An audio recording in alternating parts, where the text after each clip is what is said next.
Hello दोस्तों, मैं चांदनी आप सबका अपने यूट्यूब चैनल गांव का संगीत में स्वागत करती हूं। आज मैं बिहार का तिलक का एक फेमस गीत लेके आई हूं। दोस्तों चलिए हम आपको गीत सुना रही हूं, आप सभी गीत को सुने। दोस्तों हमारे चैनल पर नए हो या पुराने हो, हमारे चैनल को सब्सक्राइब अवश्य कर ले, हमें सपोर्ट की बहुत ज़रूरत है और सपोर्ट भी करें। चलिए दोस्तों हम गीत चालू कर रहे हैं। लम्हाराया जूरी पसरी कवना दुल्हा, लम्हारा नौआ तोहारा है।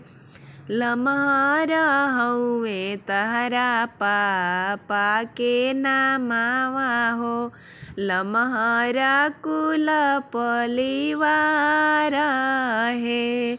हंसी हंसी कहेले दुल्हा कवना दुल्हा, सुनी ना साले जी हमारा है।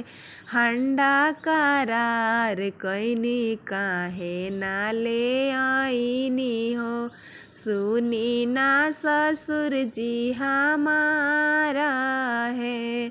गड़िया करार कैनी काहे ना ले आईनी जी, सुनी ना चाचा जी हमारा है।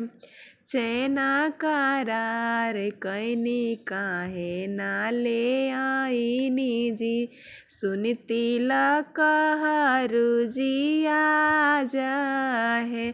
दोस्तों हमारे तिलक का गीत आपको कैसा लगा प्लीज़ कमेंट करके अवश्य बताएं। हाँ दोस्तों, आपको कौन सा गीत सुनना है हमें प्लीज़ कमेंट में बता दें, हम आपको सुनाने की ज़रूर कोशिश करेंगे। बाय दोस्तों।